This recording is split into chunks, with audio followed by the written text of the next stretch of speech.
this is such a good subject for learning how to improve the accuracy of our proportions when we draw freehand in ink. Now, if you're surprised that I'm starting with a window, because more commonly, much more commonly, you'll probably hear rough out the rough shape, the big shape first, get that right, and then put the details in. Roughing out's great, it's a great method if we're drawing with a pencil and we're going to erase all the rough lines that in the end aren't where we want them to be. But every mark I place on the paper will be there at the end. So I want to both train my observation but also learn a technique that will let me draw directly in ink and have the best chance possible for capturing the proportions accurately. Whether I'm drawing the same size as I am here, or larger or smaller. I want my height to width ratios to match what they are either in front of me or on my reference. So I draw this first window, and I particularly pay attention to the square part because squares are the easiest shape to draw and get in proportion because the height and width are the same. So wherever it makes sense to start with a square shape, it's a great starting place. And then I went off to the left and above with the lines, the corner lines of the building. You'll notice I put a dot a bit further to the left than my line, my vertical line for the left-hand side of the building. Thought, that doesn't quite look right. I think it's a little bit less. So I moved my line in. And by using a dot as what I think of as a positioning mark, I can visualize the line there and think, is that going to look right or not? And I can make an adjustment if I want before I actually commit with more ink on the paper. As it turns out, that dot is probably in a more accurate place, but we'll see that at the end when I show you an easy and quick way to check our proportions. So then I jump across to the right and I do another window, a smaller one, and you'll notice when I do the smaller windows, I actually draw the window by drawing the black shape. I find it's easier just to create the blackness to get the right width in relation to the height.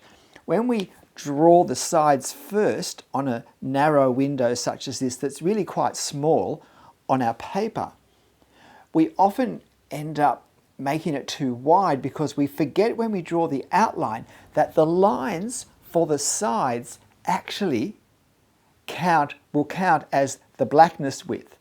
And we draw them observing the white inside at the correct width. But when we add the dark inside that, it becomes now too wide because it's all such a small scale. So by drawing it simply by increasing the width with vertical lines as we go across, I find it easier to end up with an accurate shape there.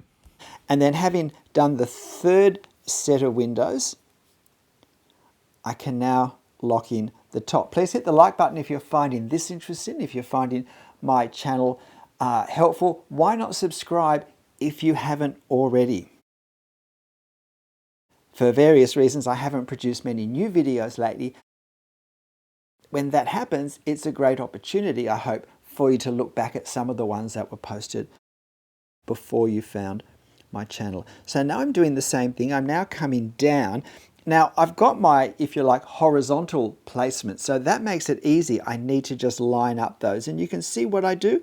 I get a bit of muscle memory for that correct spot and just bring it down and then let the ink hit the paper in the right place. And I do the same horizontally when I'm going across with the windows. But I do have to work out where that vertical gap between the two windows is. So back to observation and imagining maybe a little dot or a mark, or just placing the pen tip there and thinking, is this the right place for the corner? And then at some point we just have to commit and make the best of it. But now I'm doing the same thing with this window. Now remember, you're seeing this at my actual drawing speed, except for when I put a little bit of hatching on the gutter, which I sped up just to keep things moving. This whole drawing is at my actual drawing speed. And notice how far back along the barrel of the pen I'm actually holding it. Even more than normal. I think because this is a relatively simple facade of this house in a German village, I really want to get nice clean marks. It's mostly just a series of straight lines really. In fact, they're all straight lines. There are no, well, there's just one little curve with a downpipe at the top of the downpipe, but otherwise it's all straight lines. And so it's easier to get nice, clean, crisp lines when we hold the pen way back from the nib and we draw at the very least from the elbow, but preferably from the shoulder. We don't draw from the fingers. And so just aligning everything. And from what I've drawn, I thought if I do the two gate posts first, that's easy now to line up with the window, both how far below the window it is and the width. I can line up the left and right gate posts by the windows that are above them. And then I can position the top of the railing. Now my railing looks a little bit too low on my drawing when I compare it after I've drawn it to the photo, but I'm not going to get upset about that. So now I had a parallel line for the bottom rail, and now there are these decorative elements. So I notice that these triangles are in the center of each of these. So I space them according to where the vertical supports are in line with the windows, and then I find the center of each of those spaces in a moment when I finish just placing some of the stonework that sits under the ironwork. Get that done. And now I'm looking at the diamonds. Now just look how I draw them. It may not be the way you would have drawn them, which is probably to start on one side and to go around the outside. I position the top and bottom with some dots. I place some dots to position each side. And then I actually do the two parallel lines across from each other, and then I do the other two parallel lines. And I find that gets a far better result because I've aligned all the corners in the places where they have to be to get it symmetrical and to get it angled the right way before I draw the sides. I'm not trying to draw the shape by outlining it, I'm drawing the overall thing, and this is, as far as I can see, a far more accurate way of doing it. And then there's some decorative, not decorative, but there are a few more vertical and horizontal supports. Generally, I don't agonize over getting my ironwork patterns exactly the same unless, as in this case, they're very simple. When they're more complex, when there's a lot of swirling wrought iron work there, I'll go more to get the feel of it rather than putting all of the detail in. And so now, working out what am I going to do next, I've got the gutter, I've got the roof, and I've got the bits at the sides. So notice that for where the fence hits the road and for the gutters, I don't draw my horizontal lines really thickly and very continuously, but I make them light and I make them a little bit jagged. And you'll see that when I do it. At this point, I'm going to do this side section. Now, in a scene such as this, the house is the subject. I do like having something that we can see on each side, unless it's another house, but I don't want to make it so visually strong that it pulls away from attention to the house, particularly when the house is quite bare, as in this case. This is such a good example for working on proportions because there isn't much detail. So we don't have to spend a lot of time doing things that aren't necessary to practice our proportions. We really want to make sure that we get the height to width ratios approximately correct, and that we then have been able to position the details also in the right proportion. If I were to have drawn the outside of the box first, as accurately as I could, in my experience, when I go to put the windows in, to put them in the right place and to have each window the proportion it should be, it can be very hard to make it look right unless we've been fortunate enough or skillful enough to nail the proportions when we drew them directly.